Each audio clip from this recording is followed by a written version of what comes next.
Hey, Amy. Good morning. How are you? I'm good. So you're gonna moderate for us again today? Yes, we're so lucky to have me again. I appreciate it. Thank you for doing that. Of course. Well, it is 11 a.m. and Kevin is on the call, so we'll go ahead and get started. Good morning. Happy Friday. Thank you for joining us. My name is Amy Dressel, and I'm the Director of Advancement Communications here at ISU. And as Kevin mentioned, I will be your moderator. So before we get started, Kevin, did you want to kick us off and say anything before we get going with questions? No, first of all, thanks. Well, I guess yes. No. Thanks everybody for joining today. As we get moving into the summer, we had the State Board of Education on campus this week.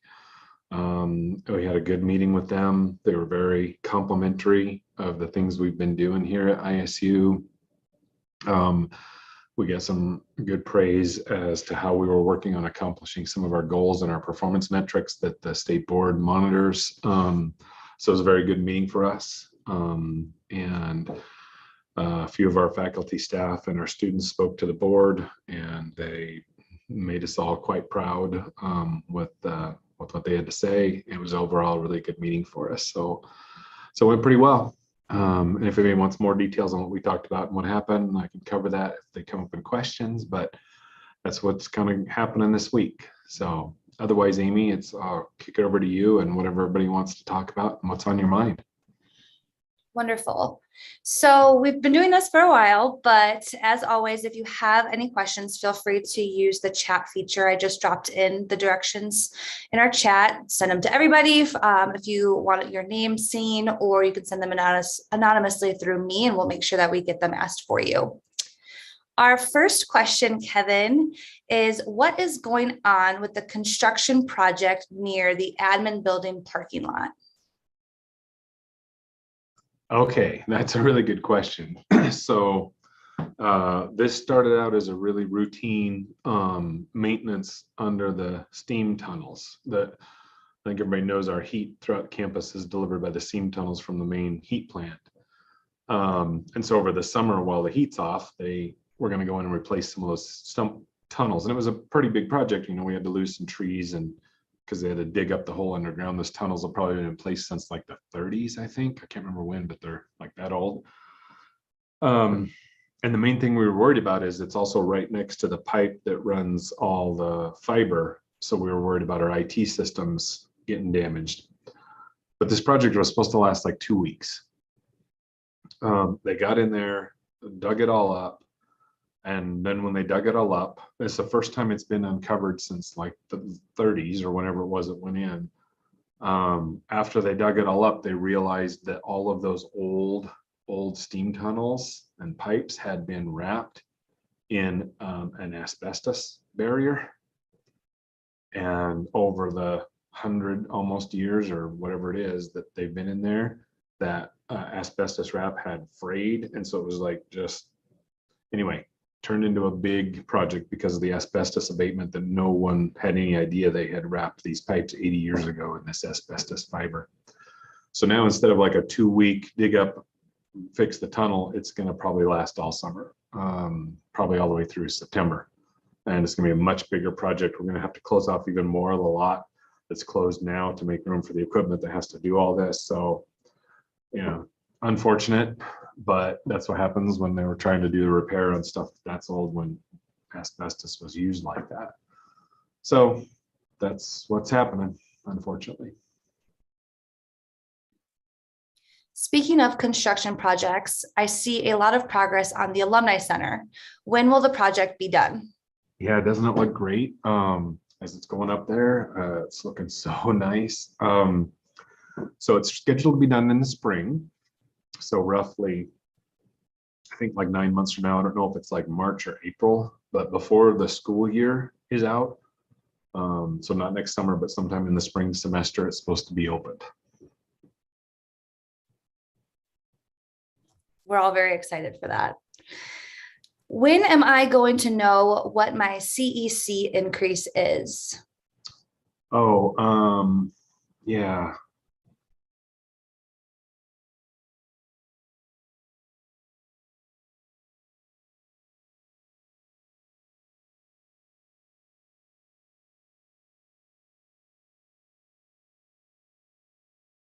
Kevin, I'm sorry, you're on mute.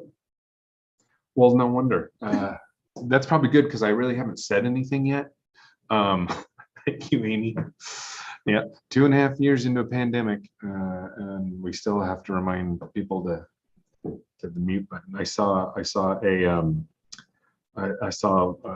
a joke, or it was a meme that somebody said, who knew you had to have a PhD to work a mute button? And then I said, well, my experience working on a university campus is having a PhD doesn't help you. You still can't work the mute button.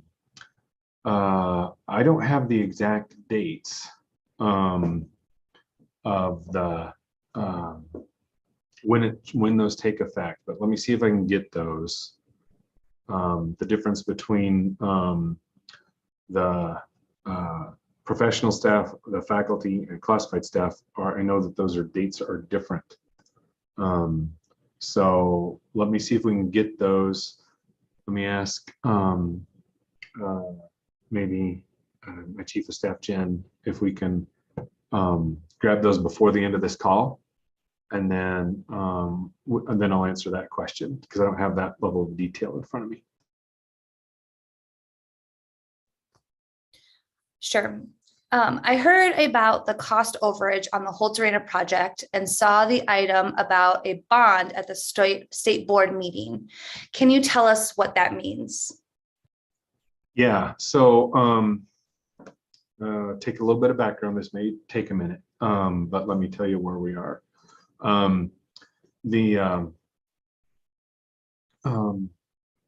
We went into Holt Arena to do the project that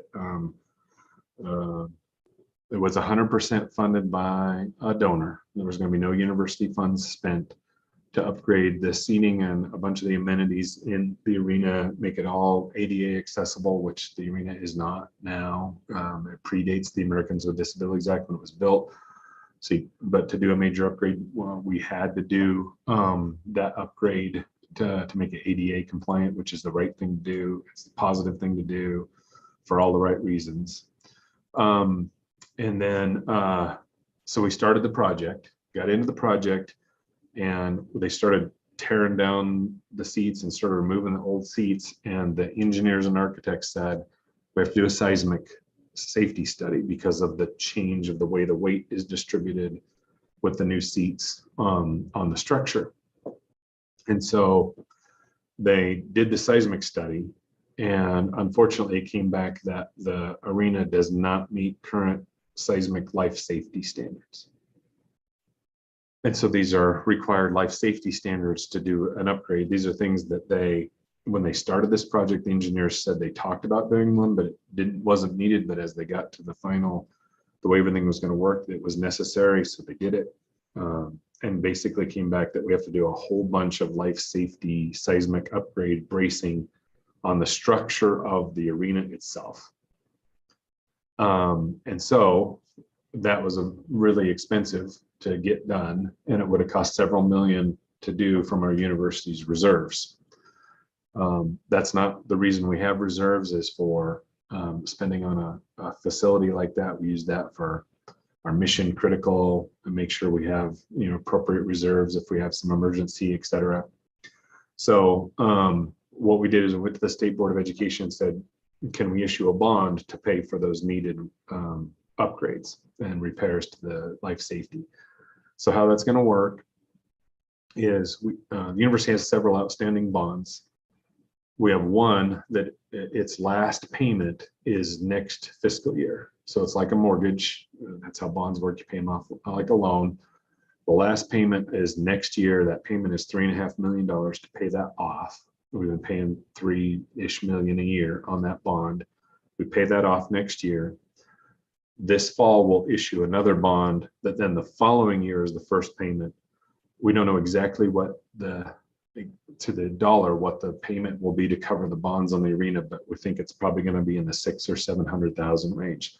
So we're going to go from a bond payment of $3.5 million down to a bond payment of $600,000 or $700,000. So we still are going to get the savings of having paid off our loan, but that will finance the Holt Arena with that rather than using our reserves. So we won't deplete our reserves to get that project done. So the board had to approve a resolution allowing us to have a bond that we issue later to pay back for these expenses that we're working on now. Now, Amy, you have to tell me, did that make sense the way I explained it, or did I do a bad job of conveying that? No, I think that made sense. Okay. Thank you. Mhm. So how will tailgating and the games at Holtz Arena look like with this construction? So for tailgating, as you know, for the last few years, we have done tailgating on the south side on Peppenberg Field. We're going to move those tailgate events over to the sort of the front of Holt Arena, the front, and to the west, northwest side. So the tailgating area will be over there, because when the Alumni Center is open next year, that's going to sort of become the center of tailgating events, because we'll have that facility there to use. So we're finalizing those plans right now to have a large tailgate event, open to the entire community, bring people in, do our tailgating over there. And then otherwise, when Holt Arena is done, we should have a normal fall use of it, because they're going to be doing the north side. And then we'll have the year's worth of activities, and the next summer they will do the south side. So it's only going to be partway done this fall, and the treatments we're doing on the walls and the ceiling won't happen yet. So it'll really be just the seating and the ADA upgrades on the north side that'll be done this fall. And then next summer, they will do the south side plus those other things in the ceiling and the walls for the next year. That sounds great. I heard that the state board will now only provide funding to universities based only on enrollment numbers and no other metrics. Is this correct? No, that's not true. In fact, for many years, in fact, decades, the state has funded the universities in what they call the Enrollment Workload Adjustment, EWA, that's what it's commonly called. And it's a 3-year rolling average of your enrollments. And so, and they don't fund on a per student basis. They fund basically a payment per weighted credit hour. So credits of 100 level political science are different than 400 level chemistry. There's a weight factor. And they fund that on a 3-year rolling average. So as your enrollments are trending up, your funding goes up. And if your enrollments are trending down, your funding goes down. But that's been in place for decades. That is still in place. It's still happening. The problem with it is sometimes in lean economic times or in lean revenue years, the state doesn't fund it, even if you're having a trend up, which is hard because we get more students, but they don't send the money to cover that. That's really difficult on us. But on the other hand, in some years, as we've trended down, they haven't taken money away. Sometimes they do, sometimes they don't.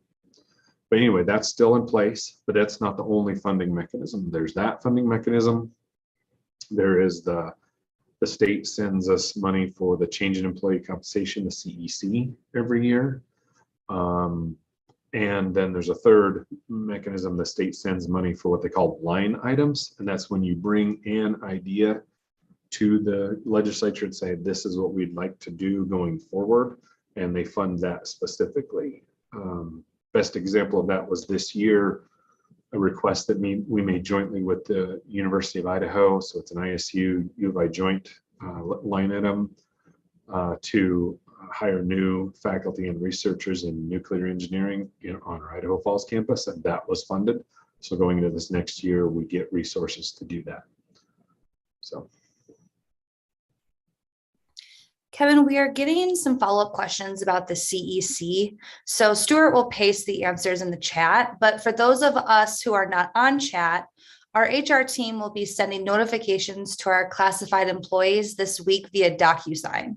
So non-classified employees and faculty with contracts will receive information by the end of the month or early July. If you have any questions about your change in employee compensation, please reach out to HR. Thanks, Amy. I'm glad you guys tracked that down. I appreciate that. Yes. And so Stuart just went ahead and posted that in the chat too, if you have access to that. So our next question Interviews have been completed. Has an executive director staff person been appointed for the ISU Meridian campus yet? No, not to my knowledge yet. I know we've done the interviews. I was involved in the interviews. I think the search committee is in the final, in the search process is in the final steps of that, and then it should be wrapped up really soon. But as of right now today, I don't think that has been finalized.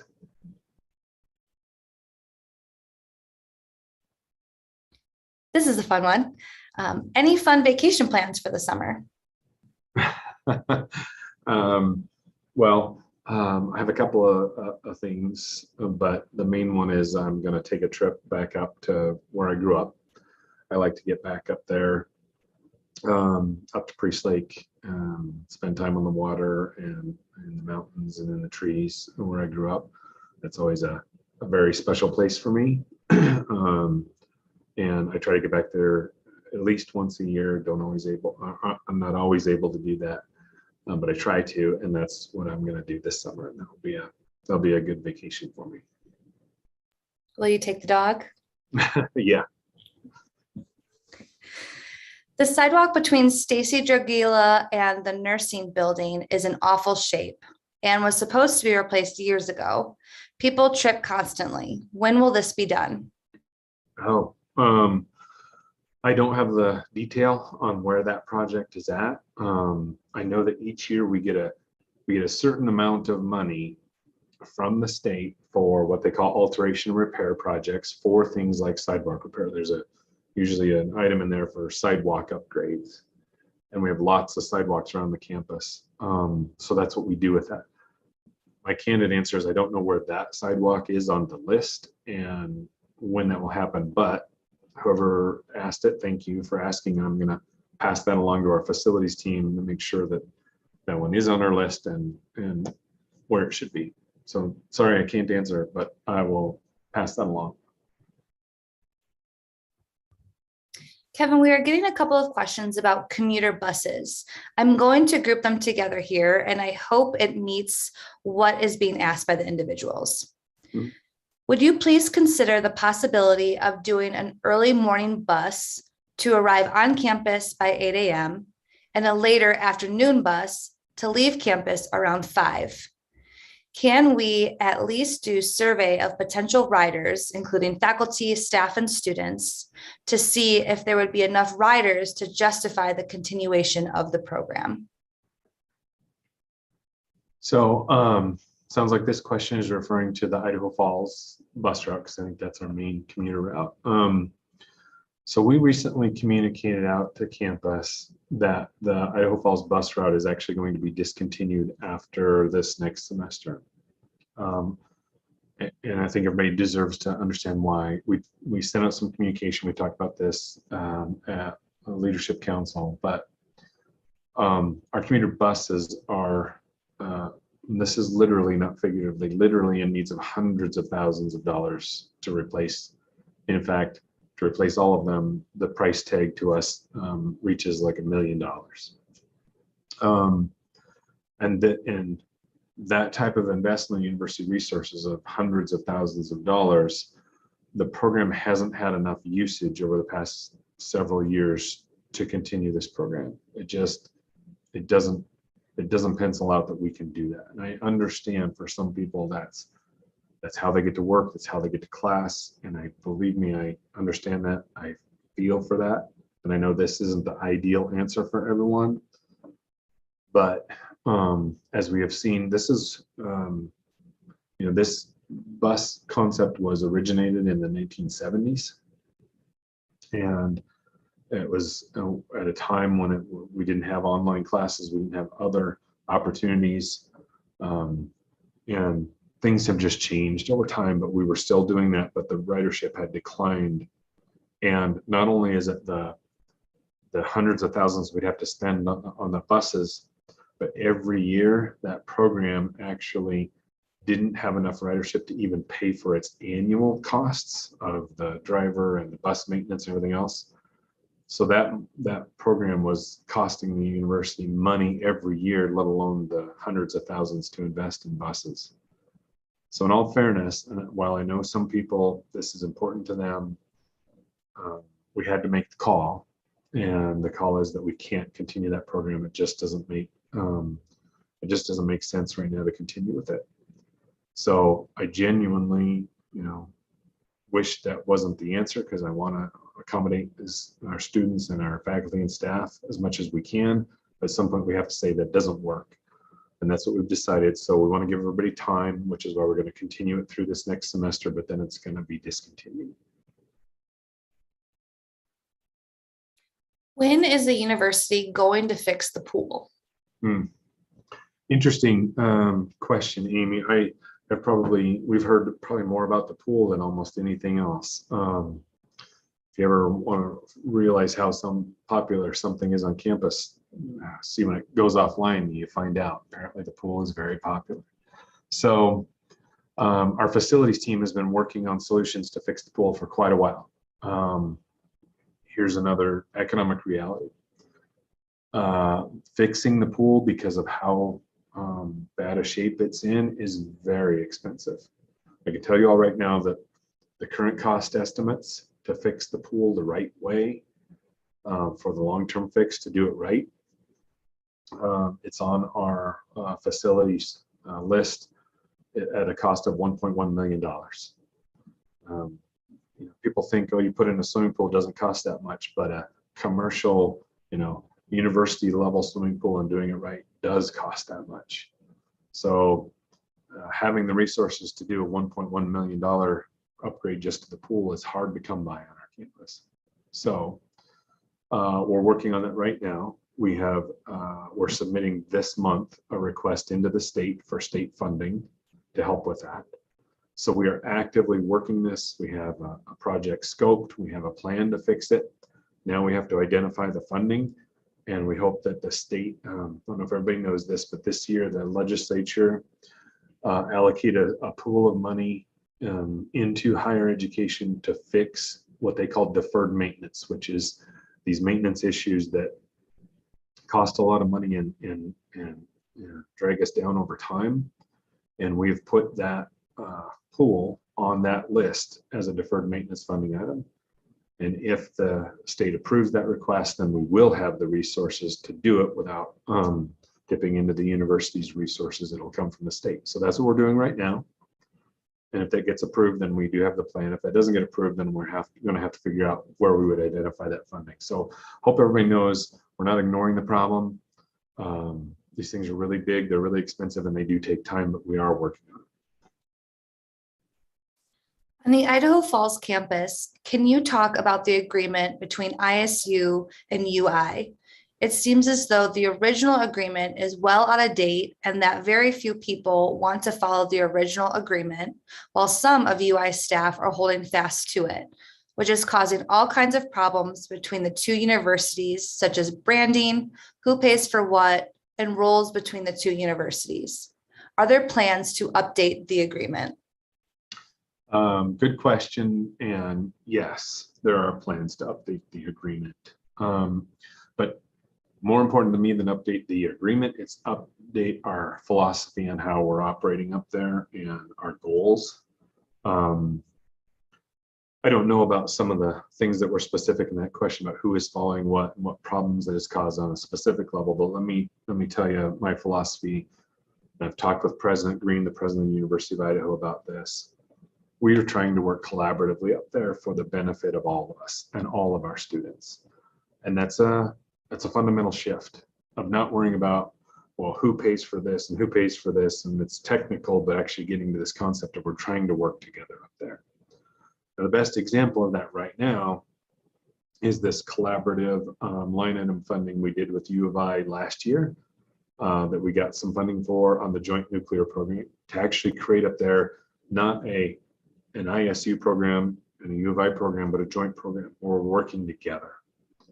And part of this and how we do it and how it goes forward is evaluating our relationship with the U of I and how we can work best together. And President Green and I are committed of doing it that way, but it's going to require change in outlooks, change in philosophy, and and really committing to that. And that's what we're going to do. So I know our new provost, Valerie Martin Connolly, knows about this and is involved in this. So our new provost and our entire academic affairs team has been working with the U of I leadership and their provost and their team towards this. In fact, I talked to them this week at the State Board of Education meeting about how we do this together and how we define how we move forward. So long-winded answer of yes, we are going to be working on that. In fact, we're currently working on that from a relationship philosophy side. The net effect of that is at some point we'll be reworking that entire agreement. Two questions here. First, if we or someone in our home gets COVID now, do we still fill out the COVID self-reporting form? And second, can we bring back the one thing survey? Okay. First, let's talk about the COVID. Yes, please fill out the self-report form. I would encourage everyone to do that, very much so. It helps us as a campus community keep track of our cases within our community. So that helps us know what's going on so that we can react and respond. Beyond that reporting, please everyone follow the CDC guidance regarding quarantine, isolation, whatever's recommended based on your exposure, vaccination status, symptoms status. Please follow that, because those are the best practices in terms of keeping yourself and everyone around you in our community safe. And things have changed now as testing has moved to at-home testing. There's not the same level of tracking as when it was done through the health department or through the university. Then we could do tracking and contact tracing when people test at home. We don't know that now. So the self-report form to us is even more important now than it used to be, so that we can keep track of that. So that's my COVID related answer. The One Thing campaign, we did that as a point in time, and then we retired the One Thing campaign a few years ago. We did it because it was to help me understand areas of opportunity when I was new, so that people had a chance to tell me what they thought the needs are and what they saw from their perspective. And that really helped me a lot at the start of my presidency. I like to think now we have enough feedback loops on campus. When I arrived, I heard a lot about how people weren't allowed to have feedback before, that they weren't encouraged to talk. They weren't encouraged to say what was on their mind. So part of the purpose on the One Thing campaign was to let people know it's okay to have ideas. It's okay to bring things forward.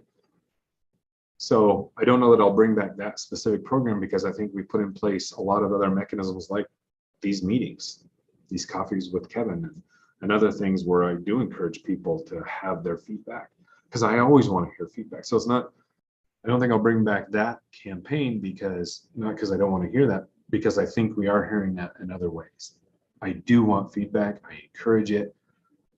Participate in these meetings, reach out, email, send me an email. The feedback and ideas you have, bring them up, because I do want to hear them. I just don't know that we'll do it that way. So yeah, hope that helps. In regards to parking fees and parking permits, how is it that community colleges can provide free parking and yet we are paying for parking? I'll be honest, I don't know exactly what some of our community college sister institutions are doing. So I don't know what their regulations are like. I can tell you that now, I'm going to speak in generalities again, because I don't know how it works. There's several differences between the community colleges and the universities, but specific to the idea of how they're funded. This is where this problem arises. Community colleges in Idaho, all 4 of the community colleges have property taxes. Every single property owner that's within the community college district pays property taxes that support the university. So community colleges get property taxes plus their student tuition fees plus the state appropriation that they get. The four-year institutions do not have local property taxes at all. We collect no property taxes. And we have this other function that we call auxiliaries that the state says you cannot use any of the state money to run those. And by the state's definition, one of the things that is considered an auxiliary that we cannot use any state money for is our parking operations. The community colleges can use their property taxes to run their parking operations. They have parking operations, but they're funded through that mechanism. We have parking operations that the state says you have no property taxes and you can't use your state money to run it. So the only way we can run our parking operations is through student fees and parking fees. That's it. So we have to choose. We either have to raise our student fees to run our parking operation, or we have to have parking fees. One of the two, because those are the only two funding sources: parking rates or student fees and tuition. So we have to have a funding source to keep our parking lots. Everybody wants the parking lots. Everybody wants lots of parking. They want them to be safe. They want them to be taken care of. So we have to have a funding source. So at the end of the day, that's how we do it, because that's how we have to do it. When is the Starbucks going to open in the library on the Pocatello campus? I'm really excited about this project. I'm really excited about the library upgrade. The Starbucks is only one piece of that as far as I'm concerned, but I'm really excited about the library upgrade. We're doing it in two phases. The first phase is scheduled to be done this fall. So by the time we get to fall classes, hopefully it will be done, but it will be this fall. Phase one is the first floor lounge area in the library to include the full service Starbucks, not a we proudly serve Starbucks coffee concept, but a full service Starbucks. And then we will begin phase two to update the rest of the first floor, which is the really exciting part for me. It's about the future of our library as an active learning space, an active where students want to go, where they gather, they do collaborative learning, they do small groups, they're active in there. That it's not about just going there to find reference material, but they go there to study, to learn, to interact, to socialize, to have this on-campus experience that's really important. And that phase two is really going to move us into that. And I'm super excited about that. So as you all know, even though we do this thing called Coffee with Kevin, I'm not a big fan of coffee. So Starbucks is not important to me, but Starbucks and this whole thing is important because of hopefully the culture and the atmosphere that creates in the library. That's what I'm really excited about.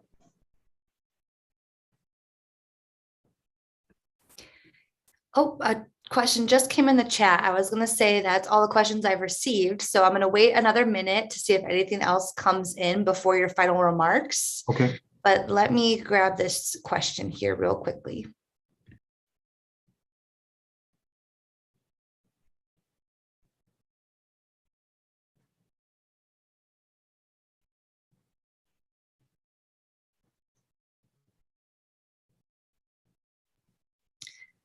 I'm excited to get a Starbucks on campus. I heard MLK will have to close for a time during the construction.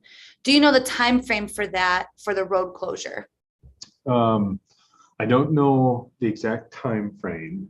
I know that because of the construction and we have to do the utility, and I think it's the water lines, that there will be some amount of closure, but I think it's going to be pretty limited. It's not like a long duration road closure. It's to get some jobs done and be finished with it.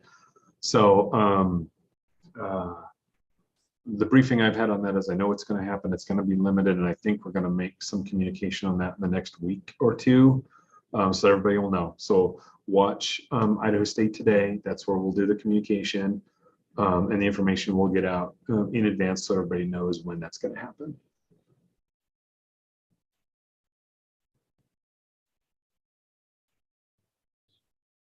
Thank you. Mm-hmm. Can you use the revenue that comes in from the parking fees that are charged for events at the Holt Arena to go towards the parking lot expenses? If this is possible, would it ease the cost of parking permits to faculty and staff? Yes, and yes, because we do. When people pay to park for events, some of that revenue goes to parking. So it does already offset. That's not a new revenue source we could divert to that. But everybody needs to also know, candidly, there's not a lot that comes in. It seems like a lot on those per event basis, but when you add it up, it's compared to all of the parking lots we have on campus that we have to maintain and, you know, repave and all of these things. We have a lot of square footage of parking areas on campus that require maintenance.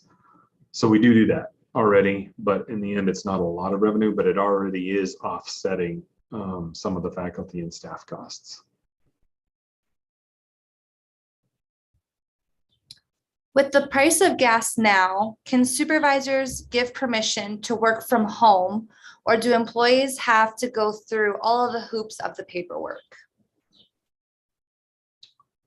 I don't think that we use the price of gasoline as one of the factors on work from home. I think work from home is, I mean, we've talked about what we did on work from home in terms of COVID and the pandemic, but otherwise, you know, the work from home factors are, when we talked about departments and offices that do that, it's about what are the needs of that operation to stay operational, to meet the needs of our students, to meet the needs of the other faculty and staff that area supports, and the mission that it delivers. And that becomes the critical question. Can that office or unit still deliver its critical functions if someone's on work from home status? And that's really the deciding factor, as opposed to, you know, price of gas or commuting costs and things like that. And you know, that's just the real answer, is we have to run those units based on their mission and the mission needs. And so that becomes the factor that we use. That is all the questions that we have received. So I will turn it over to you for any final remarks. Well, thank you again, everybody. I always appreciate these Coffee with Kevin sessions. I really do. I've always said, whatever decisions we make as a university, whatever we do as a university, we have to be able to explain and be honest about everything that we do. I know things like parking rates, people don't want to pay them. I know commuter buses, people wish there was another way to do things. Sometimes we can't always do that. We always need to explain our decisions and say why, and keep our eye on our mission and what we're here to accomplish. So I have no problem ever explaining any of those. And I hope people accept, in the spirit of, you know, we're trying to be open and transparent about all these things, even when the decision is something that some of you or many of you might not want or like. We're trying to do the right thing. We're trying to do the right thing for the right reasons and stay on mission. And when we talk about having a culture based on trust, compassion, stability, and hope, that culture based on trust, but I hope we're building trust that as an institution, we are trying to make these decisions for the right reasons, the right way, and we're willing to talk about them and explain them. And the other flip side that comes with trust is that we are establishing a culture where people assume positive intent. The intent behind these things that we're trying to do are positive. They're for the right reasons.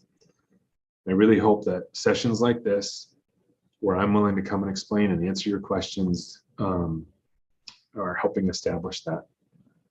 Our future, the culture for our future is our future is very bright, and our culture for our future is very bright if we continue to be committed to working based on trust and this assumption of positive intent. We're going to move this university forward as a great place to work and a great place for our students. So thank you for coming to these. Thank you for being engaged. Thanks for taking your time to listen in and participate. I appreciate